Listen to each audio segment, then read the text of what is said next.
எம்மா வெளியில எல்லாம் நல்ல மழை பெய்யுது, ஜாலி ஜாலி ஜாலி. மழை பெஞ்சா நீ காளி காளி காளி. தூத்துக்குடியில ஏற்கனவே ஆரஞ்சு அலர்ட் கொடுத்து வச்சிருக்காங்க.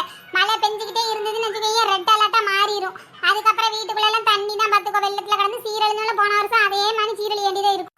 என்னம்மா இப்படி சொல்ற? நாங்க மழையில நல்ல காகித கப்பல் விட்டு என்ஜாய் பண்ணலாம்னு நினைச்சா மழை பெஞ்சா நீ ஜாலின்னு நீ காளிங்க. ஜாலியாம்ல ஜாலி, காளி அவருக்கு தெரியாம ஜாலியா. என்ன டீ அம்மா இப்படி சொல்லிட்டாவே?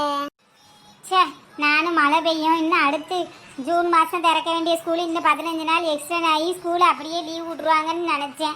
இன்னும் ஸ்கூல் லீவ் விட்டாங்கன்னு நினச்சிக்கோங்க, நீ பேசாட்டி கொத்தனார் வேலைக்கு போக வேண்டியதான். அதுக்கு கூட கொஞ்சம் கொத்தனார்னா கொஞ்சம் தெரிஞ்சு வச்சுக்கிடணும். இப்படியே படிக்காமே இருந்து காலத்தை ஒப்பேத்திடலாம் நினைக்கிங்களோ? 8 வரை தான் பாஸ் ஆக முடியும், அதுக்கப்புறம் ஒன்றும் பாஸ் ஆக முடியாது. படித்தாதான் மார்க் வாங்க முடியும்.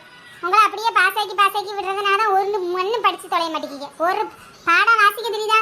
எங்களை நீ அப்படிதான் சொல்லாதானே. நீங்க எது கொடுத்தாலும் டபார்னு நாங்க வாசிடுவோம். கேட்டி, நான் அந்த காலத்துல 5 வரலாண்டி படிச்சேன். ஒரு 5 திருக்குறளை கடன்னு என்னால சொல்ல முடியும். நியூஸ் பேப்பர்ல கடன்னு வாசிக்க முடியும். பைபிள் வாசிக்க முடியும். உங்களால வாசிக்க முடிய மாட்டி? என்ன கேவலப்படுத்தாத, நான் வாசிடுவேன். சரி, இந்த புக் எடுத்து தாரேன். எவ்வளவு ஸ்பீடா எவ்வளவு அழகா வாசிக்கிறேன்னு பாப்போம். இப்ப நான் வாசிக்கிறத பாரு. கயத்தாறு அருகே ஓண்டி பாதையை ஆக்கிரமித்தவர்கள் மீது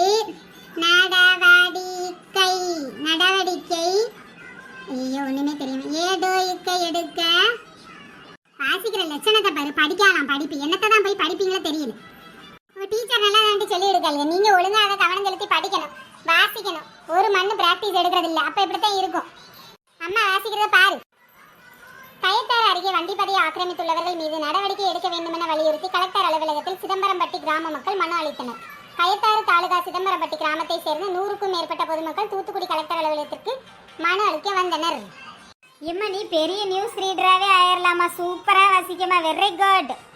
ஐயோ, இப்படி நம்ம உப்புக்கு சப்பையா ஆயிட்டமே. இதுக்கு தான் ஒழுங்கா வாசிச்சு பழகி இருக்கணுமோ. இனிமே பிள்ளைல ஸ்கூல்ல நல்லா வாசிச்சு பழகுங்க பிள்ளைங்களா. அப்பதான் ஒரு இடத்துல போய் நான் ஏதாவது வாசிக்கிறதுனால தெளிவா வாசிக்க முடியும்.